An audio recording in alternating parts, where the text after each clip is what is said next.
Welcome back, everybody. This is yet another episode of an Evolved Review right here tonight. My name is James Caleb Kitchens. As always, I'm joined by my co-host, the man who's consumed more wrestling content than anyone in the known multiverse, Caleb Stovall. Welcome back, man. The second Caleb of this. Yeah, I'm Caleb and he's Caleb. Most of the guests that come on either call me James and him Caleb, or they call him Stovall and me Kitchens. Yeah. Whatever works. Caleb and Caleb, CNC, whatever. So tonight we just got done dropping the very first episode of Dark Side of the Ring Season 3, and we are still on it. It's about 12:30 in the morning right now, and we are now just starting on our third hour of podcasting tonight. We are talking about the A&E biography of none other than Macho Man Randy Savage. Ooh, yeah, dig it. So this is one thing I will tell you about this episode is any and all Randy Savage impersonations will be done by Caleb Stovall, because James Caleb Kitchen's voice is almost completely gone because I am sick and also on my third hour of podcasting tonight. So you will very frequently see me snatching beverages from off screen. I am loaded up with green tea as well. So I have plenty of stuff over here. But yes, any of the impersonations will have to be done by Stovall, which he has no problem doing. No, I don't. Especially when it comes to Randy Savage, because he's one of my favorites of all time. Yeah, I mean, that's actually a great place to start, man. Let's just talk a little bit about Savage, like, personally to us. I mean, talk about it a little bit about, what is Randy Savage to you as far as wrestling is concerned? Well, man, when I was really getting into wrestling as a child and everything like that, he was still on top then. Even in WCW, he was one of the top guys and stuff like that. And that was actually my first intro to him, was in WCW. I had no idea he was in WWE. Just like with Hogan, I didn't know he was in WWE until later on in my life, because these guys were in WWE around in the 80s and stuff like that. So they didn't really have a long run with WWE in the 90s. I mean, yeah, you had 90, 91, 92, that kind of stuff. But around 93, which is when I kind of would have been getting into wrestling, they were going into WCW. They both showed up in WCW in 94. And that was like when I was really getting into wrestling. So I really only know them from their WCW days. But because I saw them in their WCW days, I don't know if anyone remembers this. Us two being from Augusta, now we live in Atlanta and stuff like that. But back in the day when WCW was around, they used to come to the Augusta Civic Center like almost every other weekend, it seemed like. They would bring Thunder there pretty often. Yeah, they brought Thunder and WCW Saturday Night. Yeah, I mean, it wasn't a big drive for them. WCW was headquartered in Atlanta. Exactly. So, it was, a few hours back to HQ for them. Yeah. In Augusta. And he, unlike Hogan, would perform a lot on WCW Saturday Night. He would wrestle on WCW Saturday Night. He didn't mind doing that. So he would wrestle there. And I remember seeing a Monday Nitro that came to Augusta, Georgia, where incidentally enough, Medusa dropped the women's belt in the garbage, and she did that in Augusta. And I had no idea, because that was back at the time when, they didn't project stuff to the live audience through the house and stuff like that. So they just did it for the TV thing. So I had no idea that was in Augusta, Georgia, that she did that. But he was on that show. So, and I remember, him growing up as a kid, obviously all of the, his voice and stuff like that. His catchphrases, "Ooh, yeah, snap into a Slim Jim," all that kind of stuff. That was just awesome. So Macho Man holds a very special place in my heart. I loved seeing the Slim Jim commercials be included in this documentary, because I think everybody knows him from the damn Slim Jim commercials. I mean, That was a big deal. It was a huge sponsorship for him, and everybody loved those commercials, and they were so out there and so crazy. And the earliest that I remember him was I remember the Slim Jim commercials, and I also remember, him feuding with my childhood favorite, which was DDP. Um, I feel like those matches between Page and Savage are absolutely hidden gems because they were all bangers. Every last one of them. Their feud is one of the best feuds in wrestling to me, and I feel like it's very heavily slept on. Because Yes. if you look at the trajectory of it, Page never really could truly get over on Savage all those years, and then finally, like, he had to turn heel to be able to finally be able to beat him because Savage always would get the leg up on him. No matter what. They did a similar program with him and Scott Steiner, right, where like he could never beat Scott Steiner, and then finally he like goes heel to beat him. Anyway, this is not a DDP biography thing. I'll spend 2 hours on that, but that was my introduction to Savage, and then as I got older and learned more about like Savage's history in the WWF, I went back and watched that stuff. Um, Yeah. we'll talk about obviously the elephant in the room here. Savage and Steamboat. We have to talk about that. I loved how much attention the documentary gave here. Let me show you something real quick. And my handwriting is atrocious, but like whenever we review these, I take not really detailed notes, but I jot down something I know I'm going to want to talk about. Right. There's so many guest speakers in this biography. This whole section right here is just all people who are guest speakers. I mean, there's like 35 people on here, and I didn't even write down anybody who I didn't write Natalia down because I didn't. I mean, I guess she's significant, but I didn't think she was going to come up. And Well, now these I've guys only have like two phrases in the whole thing. some of them do, but I mean, a lot of them come back over and over. When they first showed Kurt Hawkins, I guess this is a great time to talk about this. When they first showed Kurt Hawkins, I was like, does Kurt Hawkins have some sort of relationship to Randy Savage that I am unaware of? That was what I was thinking too when I saw him. I was like, what the hell? Yeah, and then I was like, okay, and then like Shane Helms randomly shows up later. Okay, you know, and it's just like, all right, I don't know, but yeah, I mean they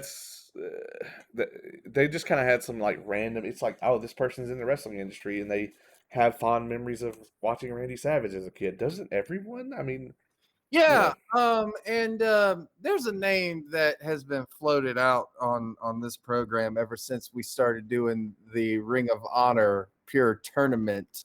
Um, that is one Tony Deppen. That always gets that kind of reaction from you if you're not watching this and you're just listening to this on Spotify or wherever else you get your podcasts. James is doing this very like stink face facial Caleb, expression. I was having I was having a good day. It's early Thursday. We're not even 1 hour into Thursday yet, and you have already invoked the name of Tony Deppen Well, in here's in this sacred sanctimonious sanctum. in my defense, because there is a Tony Deppen in this documentary. That's true. His name is Dan Sober, Yeah, or however the hell you say his name. I Why think it's is odor. Yeah, he in this documentary? Please, someone tell me.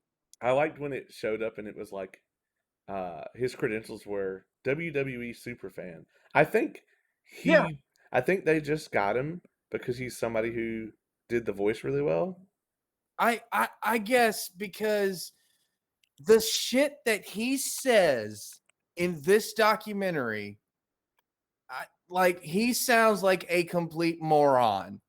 Like he is an idiot in this Appar- documentary. Apparently though, he's like not famous, but like he's like a comedian, and he's somewhat famous for doing Randy Savage impressions. That's it. That's why they got him, I guess. But and he does do it really well, but Okay, he does that really well. We But didn't need yeah, him here. okay, I'm just gonna go ahead and say because we all know what happens. Savage, tragically passes away at the age of like 52 or something, or 60, I something. think he was 58. Yeah, Spoilers, man. Spoilers. yeah, right. But at the end there, this guy sits there and he utters the line, "That's such a savage way to go," like that. Like that'd be totally something Randy Savage, and he's trying to defend himself. And I'm just like, dude, can you just shut up? Just shut up right now. Stop talking. Like, Yeah, like, I mean, on the surface level of it, I agree with them, but like the way that it happens in the documentary, it's so awkward. yeah, It's really awkward. yeah, Um, it really is. I I just, if you're tuning in, folks, I can already tell you now. We're gonna be all over the place for this. yeah. We're just jumping around from topic to topic here. So before we go any further, if you haven't seen this yet, please go watch it on A&E. You can find it on the A&E app. And as I have said during the Piper review, go check that out. That I think if you watch this on the A&E app for free, there's a lot of ads in it, and I think there's only like 5 sponsors for A&E. So you're gonna see like the same like psoriasis cream commercial like 70 times. Um, okay, Right so here. Savage, man, we talked about this a little bit earlier tonight. All these documentaries kind of have this same kind of origin. It's like he was always into sports, but Savage, man, uh, Randy Savage was into, well, I guess he wasn't Randy Savage yet. He was Randall Mario Poffo. Mm-hmm. He was not just into sports. He played baseball professionally and played football and basketball at an amateur level. Yeah, And when he was in school, he was playing all three. yeah, and he could switch hit. He learned how to throw with his left hand as well, so he was right and left-handed. He could do both. Yeah, he Which was a is unheard of. catcher. He separated his shoulder. He learned how to throw left-handed. That's just, I mean, there are people in the MLB Hall of Fame that probably could not have done that. Yeah, You know what I'm saying? That's just wild. Um, but I thought that was really interesting. Um, so one thing I will say too is like I don't want to go and cover a ton of the Miss Elizabeth stuff in this because like we already have it out there, right? Dark Side of the Ring's very first episode was Macho Man and Elizabeth, and we reviewed that. So please go check that out. It's everywhere your audio podcast can be heard, and then also it's on Facebook, it's on YouTube. But it is our very first episode, so it's rough. But still, it is fun to go check out and see like where we're at now versus like that very first episode where we really had no idea what we were doing. Um, but there is a little bit of crossover. I mainly want to talk about the new stuff that kind of this documentary either uncovered or stuff that the other documentaries about him don't really talk about. Um, I didn't know his mother was a Holocaust survivor. That was a very cool thing. yeah, I Uh, didn't know that either. That was insane. Yeah, I mean, you just think about like the such a unique family, and she's still alive. She was in the documentary. Yeah, They talked about her being a Holocaust survivor, and then like the very next frame is Judy Poffo. yeah, Um, and I mean, just imagine being a Holocaust survivor and then also like outliving your child. Having your child taken from you at age he was age 58. I mean, that's just that's I mean, I don't know if remarkable is the word because she probably didn't feel that way about it. Like people don't want to bury their children, right? Like it's not how it's right. supposed to work. But I mean, that's she's lived a very, very long life. I mean, Yeah, it was interesting hearing from her, and then the very next person you hear. Well, not even the very next person. The first person you hear from is obviously, um, and I, oh my god, I forgot his name, but his brother, the genius. Lanny Poffo. So Lanny here, Poffo. That's what I thought, Lanny Poffo, but for some reason I couldn't say it. Lanny Poffo is actually near and dear to me because when I first got into indie wrestling, my gimmick was that I was David Yale or the Professor, and I would come out in a cap and gown, and I had a little diploma with a lead pipe in it. I would hit my opponent with it, and that was hugely inspired by him. I never really did any of like the poetry reading or anything like that. Um, But he was brilliant with that stuff. I he mean, a was, lot of people forget how good he was. and he was a huge inspiration for that gimmick. And so I've always like really followed his career. Obviously, I mean he wasn't nearly as big as his brother, but they were very close, and they were always very determined. Like if he's going to go in the Hall of Fame, the whole family's got to go in. Yeah, You can't absolutely. just be him, and that's what he wanted. Um, but yeah, I mean, he had an incredible like childhood. Um, I like that they talked about Pamphilo Furpo. Yes, I was just about to talk about this. I loved hearing the story about how he basically is coming up with the Macho Man gimmick, and he goes to Lanny and says, "Hey, man, I need help. I can't figure out a gimmick. I need to figure out." And he's like, "Well, you wrestle like a savage, you look like a savage, and everything like that. Who's the most savage interview that you've ever seen?" And he brings up him, and I had no idea about this guy. Oh, So you never heard of Pampero Furpo? no, I have not. Oh well, actually, now that I think about it, um, who what was his it's in Jim Cornette's theme.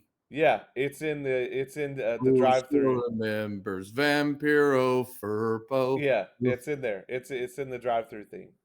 Yeah. Yeah. So so well that's interesting, but then like you know he even says it like Vampiro Furpo just goes, "Oh yeah." And then Lanny says Randy just went, "Ooh yeah." And he I love his reaction because it's basically sounds like the genius. He's like, "By George, I think he's got it." Yeah, I And really loved that. what the line that sticks out to me in all of that is the fact of Laney goes, "I assure you, after that, I never heard his regular voice ever again." it's hard to fathom what his regular voice would sound like. I I mean, feel like yeah, I feel like if he called me on the phone right now, I mean obviously can't, but uh if he called me on the phone and talked to me in the regular voice, I would not even know it was him. You know what I'm saying? It's like everyone knows him at like he did that voice for like 40 years or something like that. It was probably like 30, but whatever. An incredibly long amount of time. Um Yeah, I mean, I loved that part of this documentary. That was really good, them talking about the origins of the character. I never even thought about Pamphero Furpo. I never even no, like I never drew that conclusion, and that might seem kind of ignorant of me as somebody who's like, a student of wrestling, I guess. But yeah, I never drew that. I never connected those dots, rather.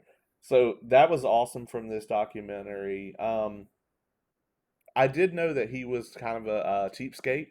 He was known as like a guy who could, squeeze a nickel until the buffalo screams, as the saying goes.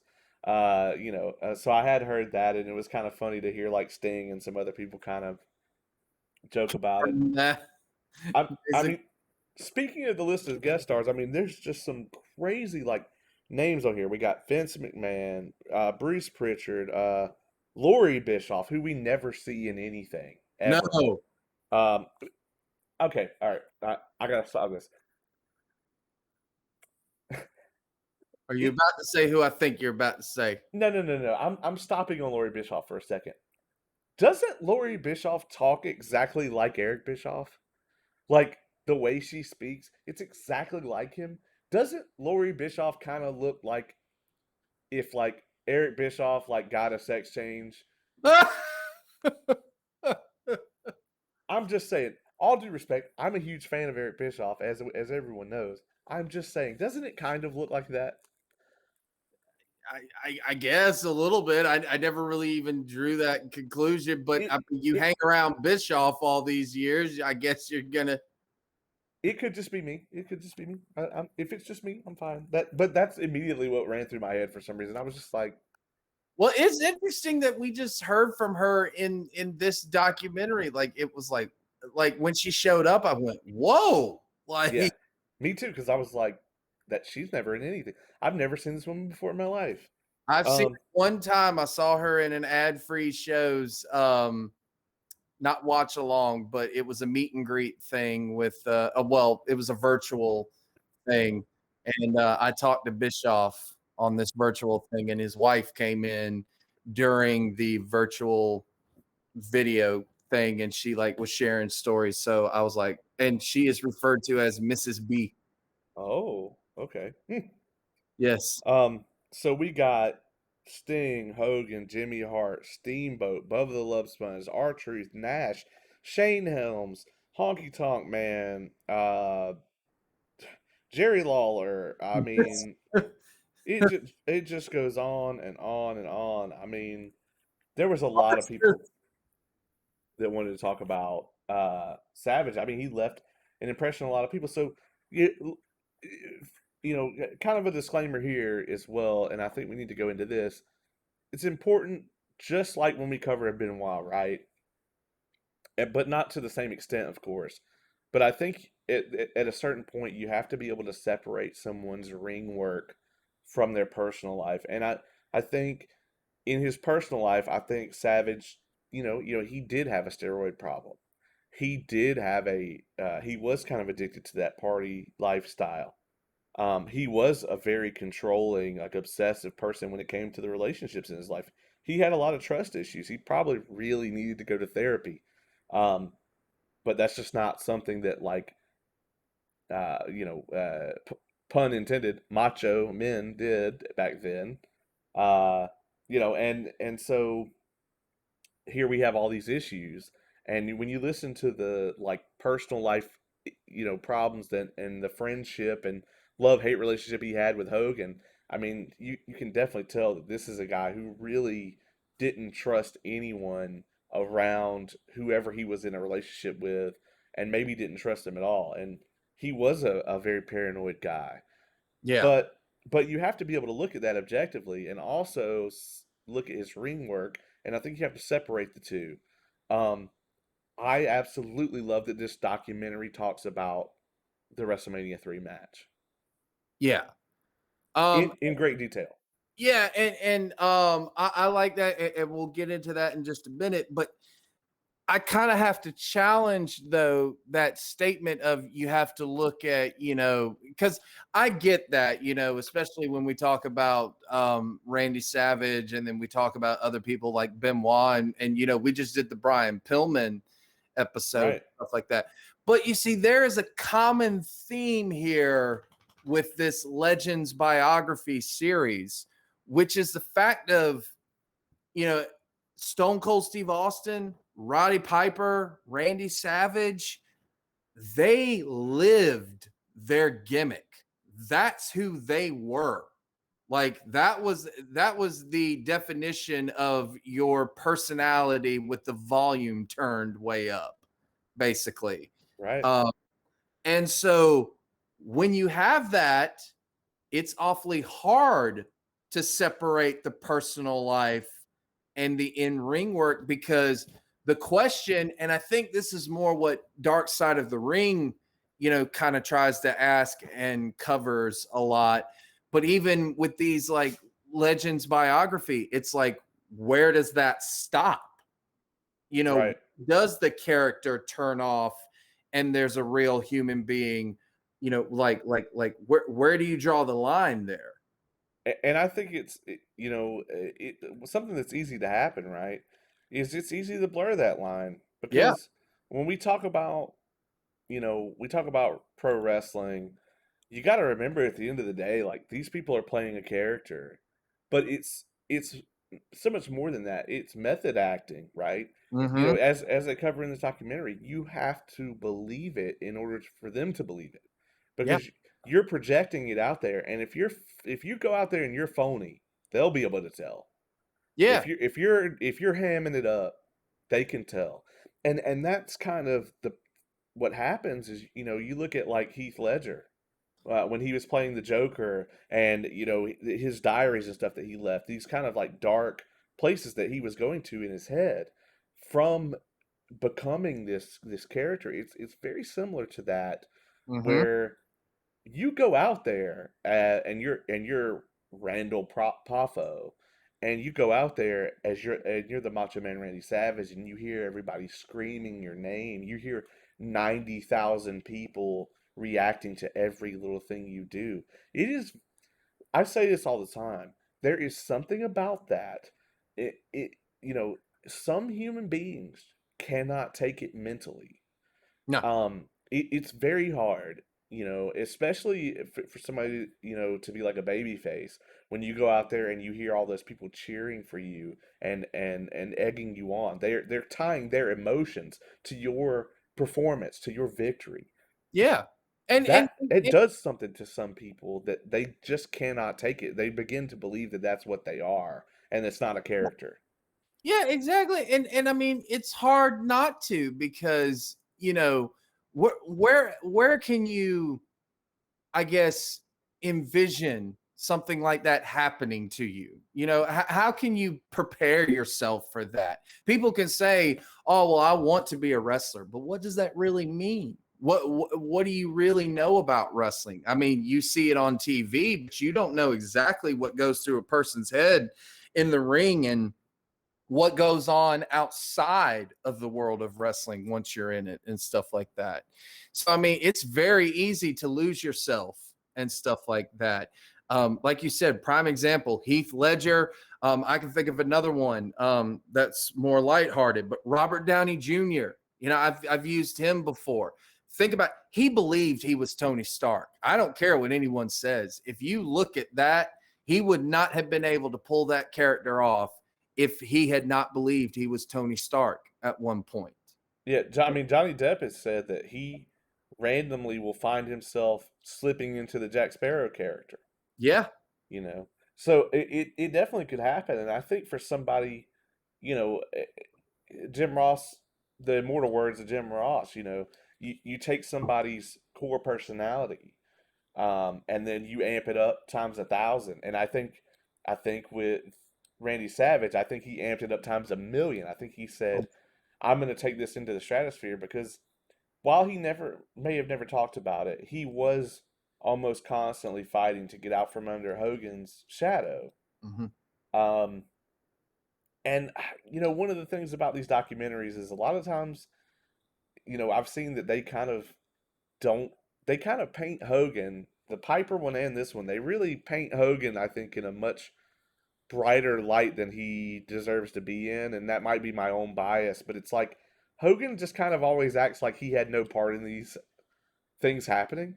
He's just like, yeah, man, I don't know why the guy reacted that way, but I mean, Hogan's got to remember that, like, basically the entire WWF was built to revolve around him and building this character for him for, a good part of that decade.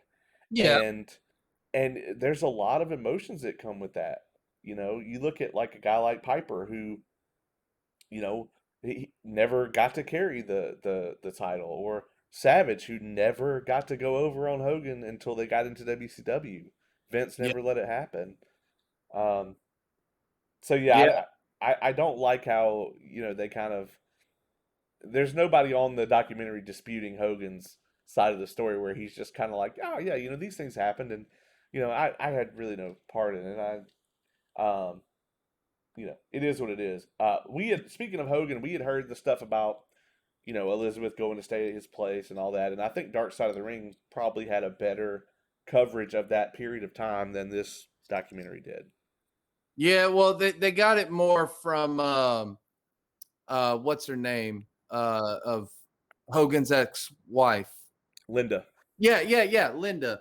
Um, Linda gave a little bit more detailed thing, because she was actually in close contact with Liz. Hogan, really wasn't that close in contact with her and stuff like that. So yeah, you would get more of a story of that.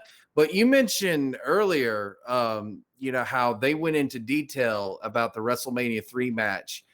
I thought it was absolutely fascinating hearing Rick Steamboat say that, look, we wrote down every step, we were quizzing each other and stuff like that. And then when they showed clips of the matchup, he was like, 1, 2, 3, going through like the motions. And by the way, every time I see that Steamboat arm drag, I get chill bumps. Like, I fucking love that Steamboat arm drag. It is the greatest arm drag in the history of wrestling. I do not care what anyone says. No one can do it like Steamboat. And look, I love that match. That match is incredible.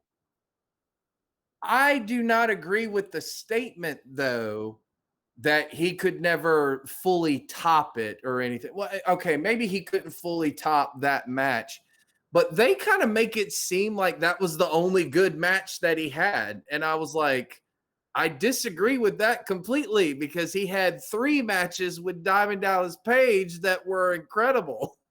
He had a ton of great matches. Yeah, I think in the scope of the documentary, I don't think they intended for it to be that way, because you got to remember, like, it's not necessarily wrestling people making this documentary, true. but like at the same time, it does sort of seem that way. And but in reality, he really did.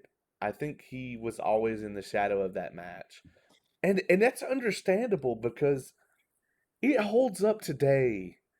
Uh, Look at the WrestleMania 3 card, right? If you take out the moment, right, the Hogan slamming Andre and the torch being passed, right? You take that out. Nothing else on WrestleMania 3 holds up today, really. Nope. But Nope. that match does. No one, barely anyone can tell you what the card was Yeah. other than that match and Hogan and Andre, obviously. Savage and Steamboat, some people consider it the best match of all time. I don't think it's the best match of all time. I think it's on the list. Yeah, I think it's on the list, but I think it was amazing though. And for that time period, it would not be topped for a very, very long time. I mean, oh I don't think you start to get into matches that can compete with that match until Shawn Michaels comes along.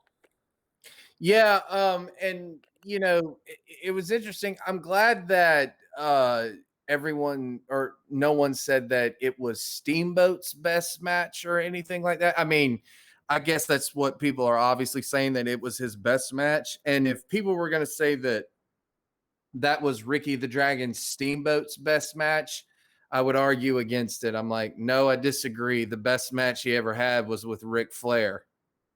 Yeah, I mean, I don't honestly know if it's Savage's best match either.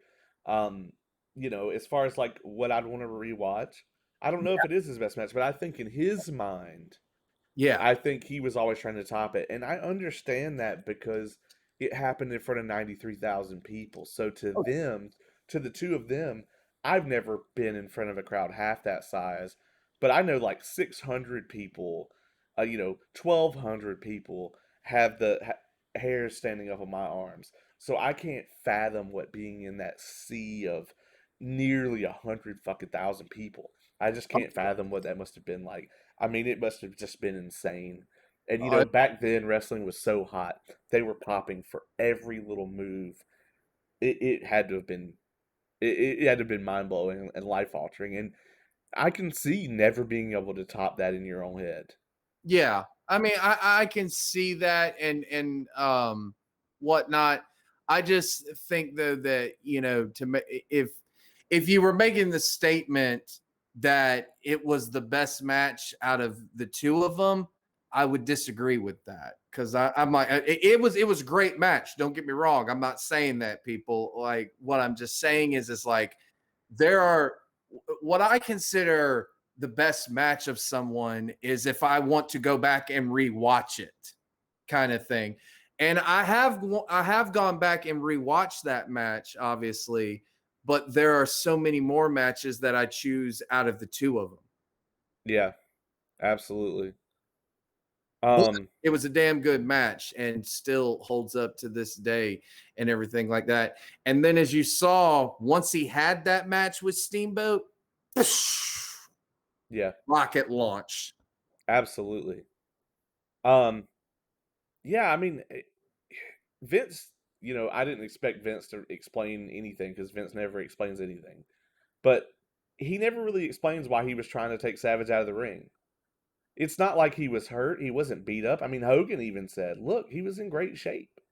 You Yeah, know, unless it was like he just saw like the mental deterioration where he saw that Savage was getting into, he was getting to be a bit unstable, maybe. But maybe. I can't understand trying to put him on commentary. I can't really fathom that decision. I mean, it is mind blowing to me unless it was really a situation where he thought Savage was going to become bigger than Hogan. I but here was the thing, even when he put him on commentary, Hogan wasn't really even the face at that time. Right. Hogan was off doing movies, and he even, really showed very little interest in wrestling at the time when Macho went on commentary and stuff like that.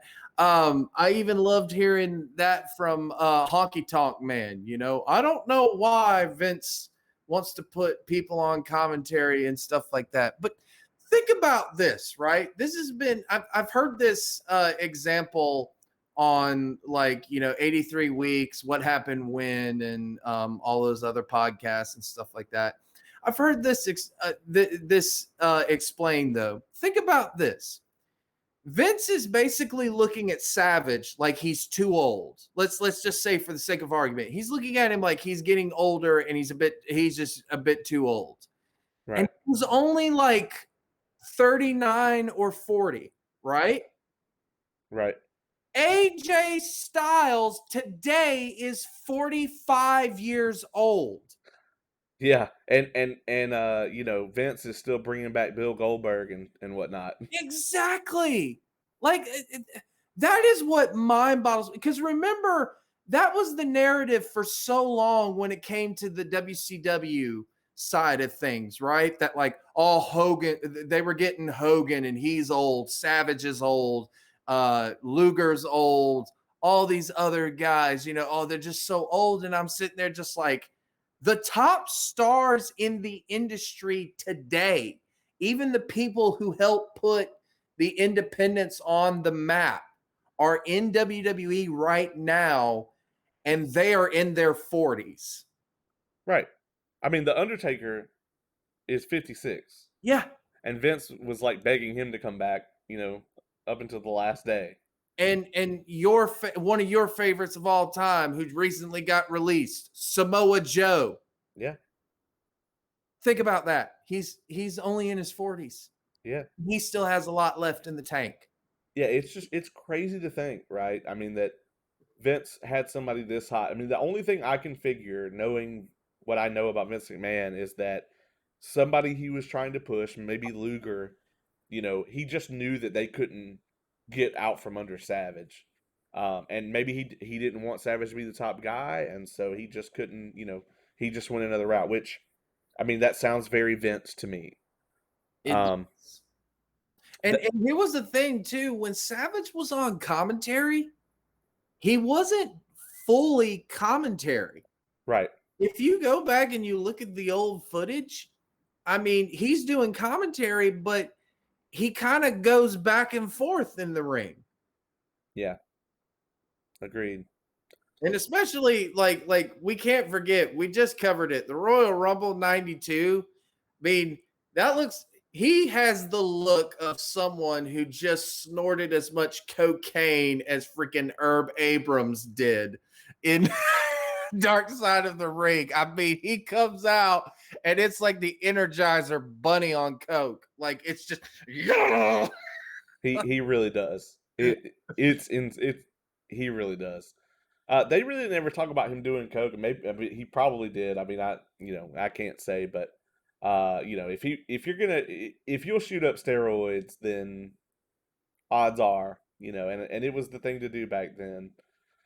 Especially, later in his life when he got with Gorgeous George, it looked like they were staying up all night partying. There's no way he was keeping up with her without some help from somewhere. Oh, Um, yeah. um, that being said, though, before we get into that, I want to talk about him leaving and going to WCW. How strange was it that for Vince, I guess Vince in his mind is thinking, yes, definitely, I want Savage to come back one day so I can put him in the Hall of Fame because he's such a huge part of WWF. How weird is it seeing Vince give this heartfelt live on the air like goodbye to somebody leaving and going to WCW? You know, I guess it's just because Savage did so much for the WWE. Savage was someone he could rely on.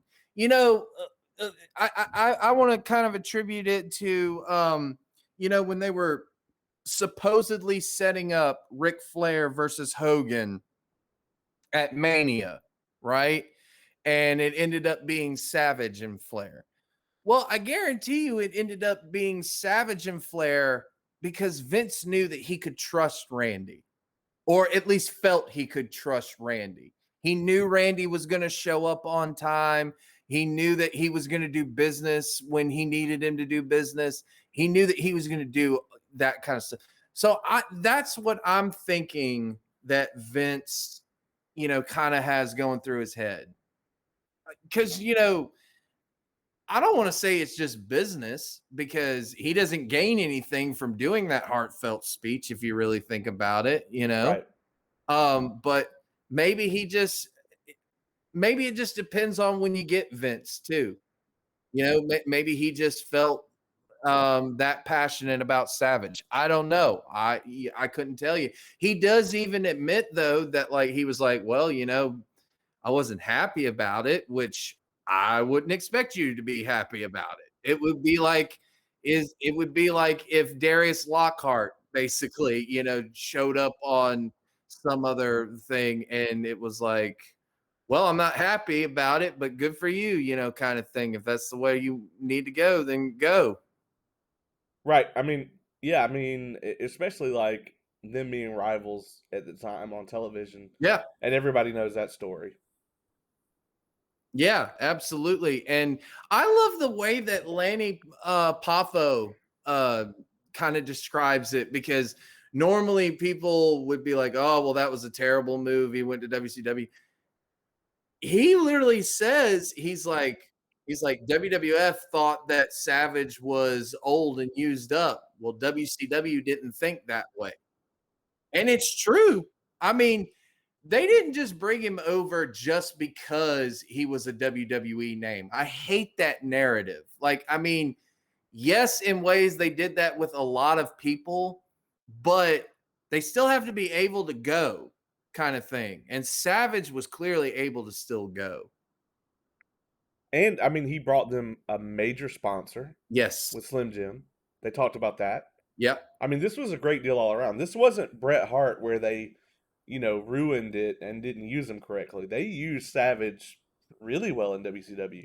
Oh yeah, they did. I mean, he was one of their top faces for a very long time, especially throughout the Monday Night Wars. And it's interesting that he was one of the ones that went to bat for WCW when the Outsiders first invaded and they did the NWO angle. And then they moved Savage into the NWO, which I thought was brilliant because I was like, Savage fits perfectly with the NWO. He's a former WWE guy, he's not a WCW guy, and he's rich and famous.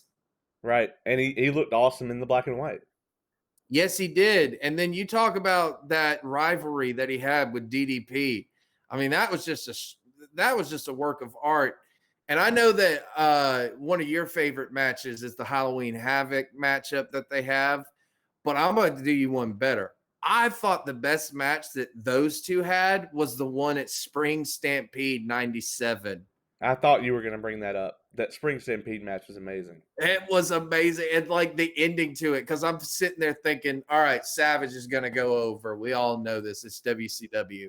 And then the 3 count happens and it's DDP. And I was like, oh, that was awesome. And the thing, too, about that, all their matches really, but that one in particular, they beat the bejesus out of each other. Yes. You could, the term in the industry is, working snug or working tight. They definitely took that to another level in their matches. They were throwing some ham bones in those matches. I mean, you could tell they really laid in a bunch of those strikes. Well, then they obviously were very comfortable with each other doing that. Right. They Because were. a lot of people think that, like, you know, when you do that, people say, well, then you work snug every matchup. Well, that doesn't happen every single matchup. Like, Savage didn't work snug with everyone, you know, kind Right. of thing. It's only people that you know you can have that kind of match with, that you have that kind of chemistry with. And him and DDP just had that good chemistry. And sometimes you have that and sometimes you don't. But Savage was one of those people that, you know, you give him a broomstick and he could have a 5-star match with it. Right. Absolutely. That's exactly it. And usually, you know, if you see somebody working snug like that, then yeah, it's like you said, they usually are. It's more like they've agreed ahead of time Mm-hmm. that they're going to work that way, especially, you know, unless something like goes wrong and there's some legitimate heat there. Um, Triple H says it best with Shawn Michaels when he took on Shawn Michaels. He's like, yeah, that's my best friend out there. I'd never hit anyone harder out there. yeah. I want to talk about Michael Braun for a minute. You know, this was in a very interesting part of the documentary. So Michael Braun is a guy that Randy Savage met through Hulk Hogan, Yep. and Braun used to design a lot of outfits for pimps. And this made more sense to me than probably anything ever, and it all just clicked. Yeah. All these outfits that Savage had, I mean, they said that this guy was a cheapskate and, like, you know, he never wanted to spend any of his money.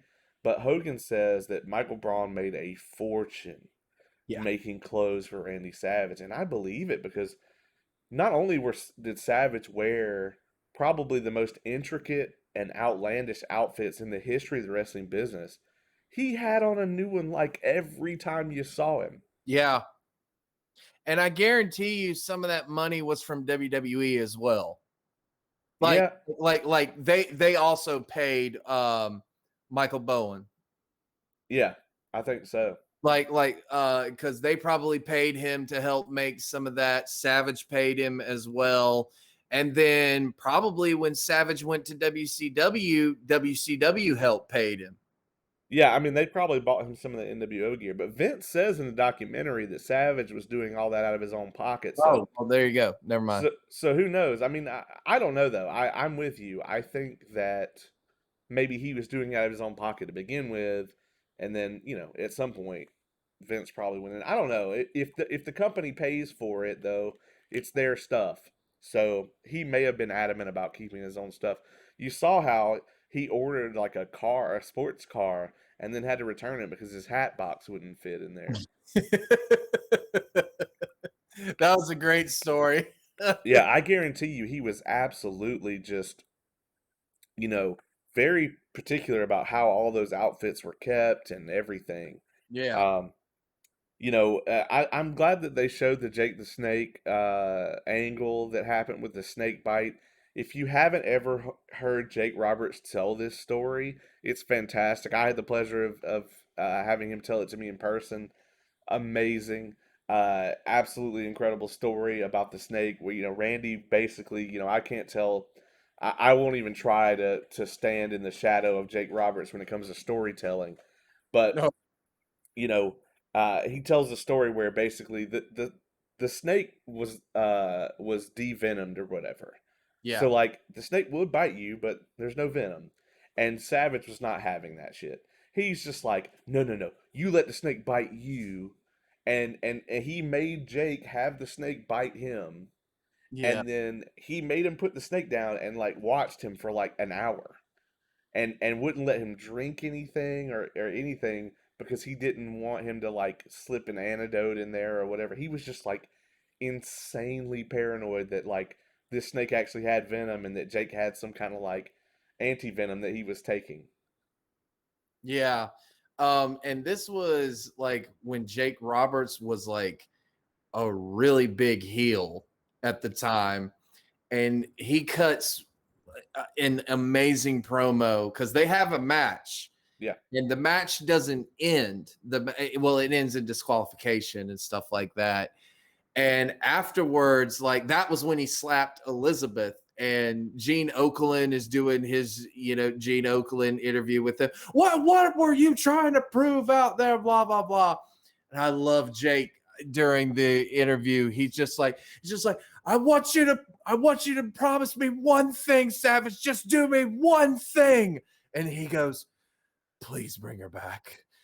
Please bring her back. Like, I promise you, I swear it. Like, and he does this, like, he's crossing his chest. I was like, oh my God, this is why you are one of the best of all time in this shit. Like, oh, such good stuff. You can say what you want to about pro wrestling, and I know people can say there's this dark part of wrestling, there's this part of wrestling, blah, blah, blah.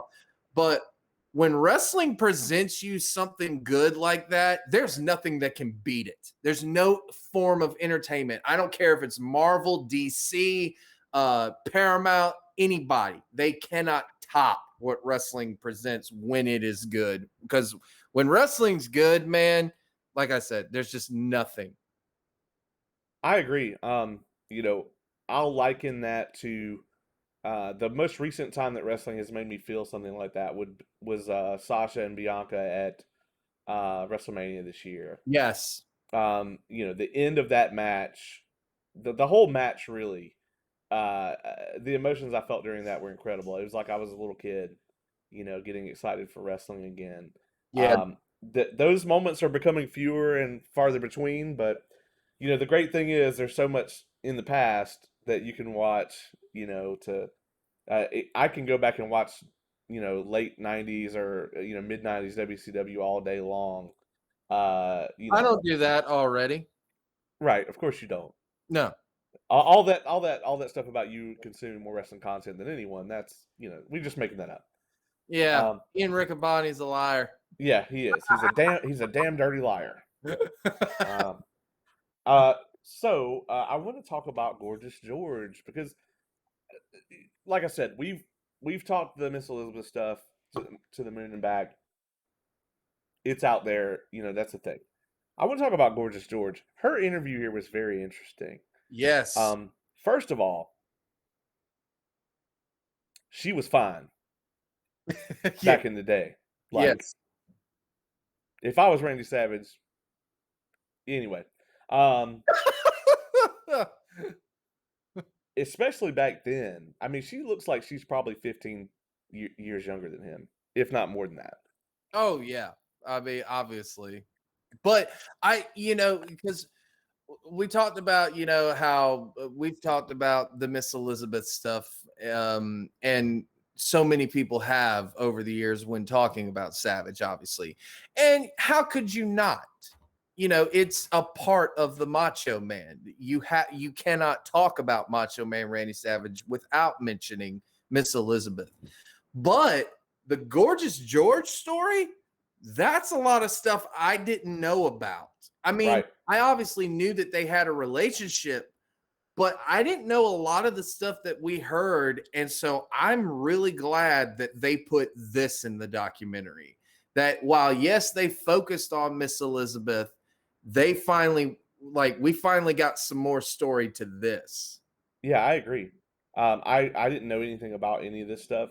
I thought it was a huge deal that, we saw like she's hanging out with celebrities and going to VIP clubs and stuff. And then as soon as they break up, it's like her sister, that didn't want to be pictured said they immediately, she immediately like went back to being Stephanie. Like she just wasn't that person anymore. And like he cut her out of everything. It's like they never dated. It's such a wild concept. I mean, it's obvious they were heavily into drugs and partying and stuff. They showed the one promo on Nitro where like they were just like we were high as fuck. We didn't know what we were talking about. No, they were on acid. Yeah. I mean it's like I mean with Savage though, how could you tell? Well, yeah, I mean, he always acted like that, but it'd be like if Ultimate Warrior was on acid during a promo. Exactly. But I mean, you look at the interview now and you see it, and you're just like, yeah, I can see how that was. Like, it was bad, and It's almost hard to watch too. It So is. Yeah. Um. So the part where she finds out that he's recording like surveillance, like surveilling her house 24/7. That's craziness. yeah, that I mean, I like you thought he was obsessive with Elizabeth. He never did that. Like Well, he took this to a new level. I think with Elizabeth, I think he realized like that his obsessiveness like ruined it. So I think now, I think with Gorgeous George, I think he was still obsessive, and I think he was trying to hide it from her. Yeah. I think he was doing everything he could to mask that, and that, I mean, yeah, I mean, that kind of all came crashing down on him, and it does seem like, at least from what his peers say, that later in his life he was able to get past that because his second wife Lynn, it seems like he had an amazing relationship with, and loved her until he passed away tragically. Yeah. Well, that was what they all said. Everyone in the documentary that knew him and stuff like that said that with Lynn, he was at peace. Right. Like that was even when he dropped his feud with Hogan, which I want to circle back to real quick because here was something I was wondering if they were going to bring this up. And I'm so glad that they did, which was be a man, Hulk. Come on, don't be scared. Like his fucking rap album. I Yeah. I remember when I found out about this rap album and I thought, no, there's no way this is real. And then you turn it on and it's the Macho Man Randy Savage and he's rapping. And it's like, dude, when in the hell did you want to become a rapper? Yeah. They had 50 Cent on there, like Right?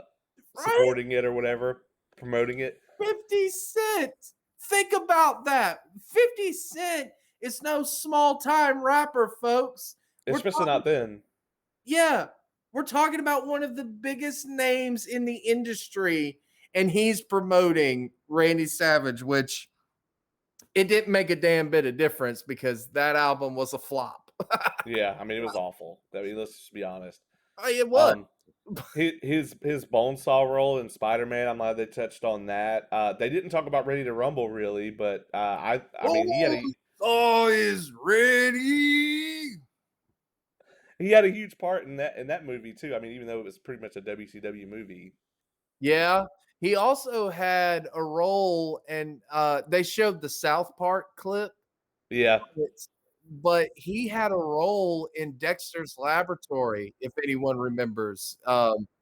In Dexter's Lab, they would sometimes have these short stories, and yeah. one of them was his pet monkey, which was just called Monkey.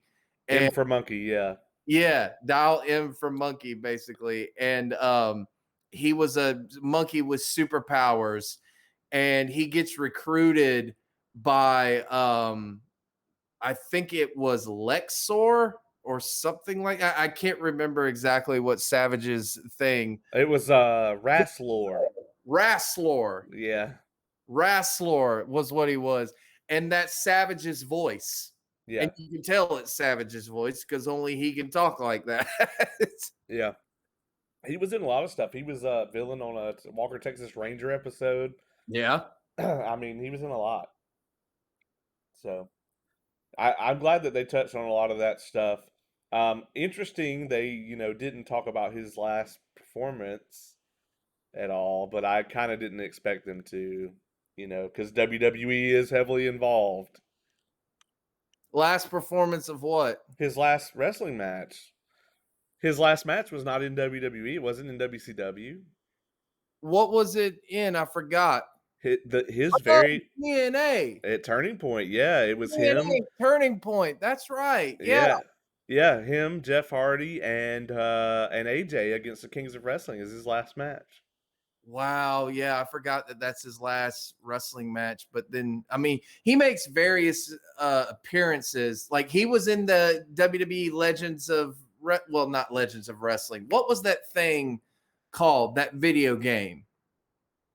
Was it where it was that arcade style. Yeah, you had it right. It was Legends of Wrestling. Oh, was it Legends of Okay, Yeah. yeah. So Legends of Wrestling, video game, and he helps with the advertisement and that. But I think what was really telltale of everything was there in the final days of his life, he really kind of dropped the Macho Man persona, at least not necessarily in the public eye, obviously, but when it came to like Hogan even said like he finally heard his real voice. Yeah. That had to have been awesome. I bet. Like that would have been interesting to, really, I guess, see what Macho Man sounded like and stuff like that. So, I mean, even when they show a clip of him talking about his sports days, right? He's in Macho Man character when he does that. Yeah. Like, Yeah, he lived the gimmick, man. yeah, It's crazy. Yeah, I mean, I think we probably have gone through just about everything on this one, other than the end of his life. So we will talk about that tragedy. Um, you know, uh, Dan Soder said it terribly, but I mean, oh my god, it is a cool way to go out, right? Like he had a heart attack into a car crash. It's like it took something absolutely monumental to take Savage down, but it's just you start to wonder, like, okay, if he hadn't been driving a car when it happened, could they have saved him? Could he still be around today? Could he have been on this episode, talking to us? Could he be, have spoken at his own Hall of Fame induction? It's crazy to think about the contributions he could have now to wrestling and the things that we could have learned from him and about him. Um, and I hate that he was taken from us. yeah, His brother said that he seemed like he was at peace, which is incredible because he was a person who lived a very paranoid life, and it seemed like he was constantly strung out about, the pressures of the business and life and things like that. But he was very good, after he left the wrestling business. He was very, I would say, smart with his money. He was a good businessman. yeah. Um, Yeah, I mean, overall, I would say that I really loved this documentary. It was good, and I think it's even better than the Stone Cold one because Randy Savage is one of those people like Stone Cold where it's like, what else is there to hear about Randy Savage? In the Austin documentary, we got a few things that we didn't really know about, but this one I think was chock full of all sorts of Yes. things that we either didn't know a lot of details about or hadn't been explained in detail before. Well, same thing with the Piper episode. Right. I mean, there's just a bunch of stuff, and I think that they really did. I also, on a side note, I loved seeing and hearing the Village People Macho Man song. Like just when I heard the hey, hey, hey, hey, hey, I just like immediately started dancing. I was like, okay, yep, I can't help it. This is so good. And actually, when I think of that song, I don't even think about the Macho Man Randy Savage or even the Village People. I think of the Nutty Professor because That's a good one. that was the opening theme for the Nutty Professor. So Yeah. that's Well, what I think. Caleb, you got any final thoughts on this one before we wrap it up, man? I mean, just Savage is such an icon in wrestling. If I would say if I was to venture the Mount Rushmore of wrestling, it would probably go Hogan, Savage, Rock, Austin, Flair. I would say that would be the Mount Rushmore. Randy Savage, I mean, to me, defined what it meant to be a pro wrestler. He lived his gimmick. He was amazing in the ring. I don't know if I would choreograph every single move, but I remember Conrad Thompson saying this on one of his podcasts. He said, "Look, I get, people say, oh, we shouldn't have all of these scripted promos and we shouldn't have all of these scripted matches." And he's like, "I don't mind if something is scripted as long as it's good." because sometimes some of the stuff that's, they do off the top of their heads is bad. So, Right. it really is just your preference. But We one of found out at WrestleMania who can and cannot not cut a off the cuff promo. Absolutely, absolutely, with the weather delay and stuff like that. But it's funny when people say that they prefer guys calling it out in the ring and stuff like that. Well, let's not forget that one of the so-called greatest matches of all time at WrestleMania 3, and you heard it from Rick Steamboat himself, was planned out a month in advance. Yeah, any of the great TLC matches are the same way. You kind of have to. Oh, well, yeah, with that kind of stuff, you have to, but just them having a pure wrestling match like that, they planned out every single move from start to finish, not even knowing if the crowd was going to react to it. Yeah, I mean, I agree with Hogan here, which is weird, but you got to be able to do both. I don't think there's anything wrong with planning everything, but like in my experience, it's like I feel like you do maybe 60% of what you plan Oh, in yeah. the back. It seems like Savage wanted to go on a script. Yeah, Uh, absolutely. But just, I mean, the obviously, like, I agree with Sting as well. When they talk about Randy, they do a Randy impersonation. Everyone has one. He's everybody. probably the most impersonated wrestler of all time. I would say so. I'd say he's probably the one wrestler that everyone does the most impersonations of. Absolutely. And even people who aren't wrestling fans. Yeah, absolutely. You'll hear the, snap into a Slim Jim, oh yeah, from everybody. Yeah. And Slim Jim is around today. And I truly believe it's because of the Macho Man. Because if they had not had those commercials with Randy Savage, they would not be around today. Yeah. That was a mistake. My voice is shot now.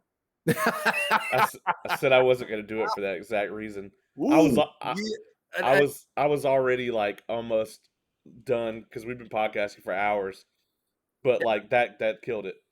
And even him doing like just some of the famous ones, just like the little interviews, like, "Ooh, the cream rises to the top, oh yeah, dig it." And then just his stuff with Miss Elizabeth, there's a picture of Miss Elizabeth here, but there's not a picture of the Macho Man. That's very bad, Miss Elizabeth. Did I tell you to speak? Kind of thing. Like it.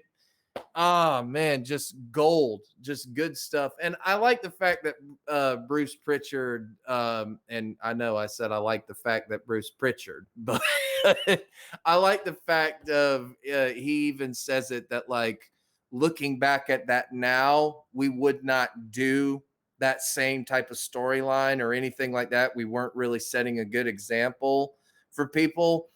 But I don't remember anyone complaining about that type of storyline. They just thought it was really good television. He was a heel though. It was like Well, this is what you shouldn't do.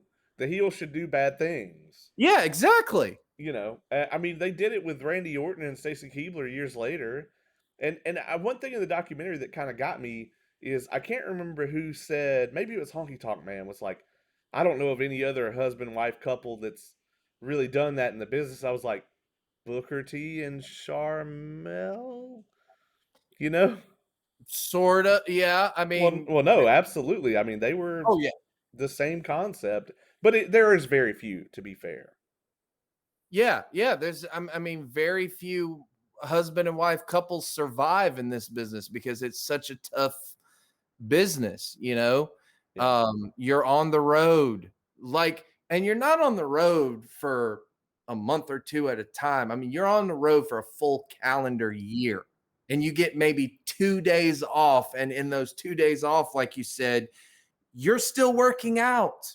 You're not fully away from it. So it is what it is. But man, I love this documentary. I loved covering this, and I loved the Brian Pillman episode as well. So we got two really good documentaries. And I want to leave you with this. I want you to think about this. Do you think WWE is trying to compete with Dark Side of the Ring? Maybe to an extent. I mean, obviously, I talked about it on our Dark Side of the Ring episode, which is already out as I'm saying this right now. So by the time you hear this, you'll definitely be able to hear it. Also, randomly, if you're wondering what that is on my screen, this is my cat right here. My effect is blurring him out. There he is. But if you're wondering why there's like a weird orange thing running around, that's my cat. Um, anyway, uh, yeah, I mean, there is a huge interest in this subset of wrestling. I think WWE's like, oh well, they can't do a documentary better than us. I really like these A&E biographies, right?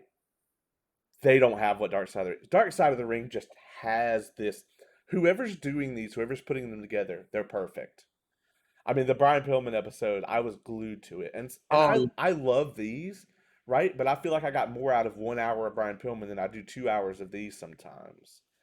yeah. Um, they just hit the good stuff. But I think it's time to take this one home.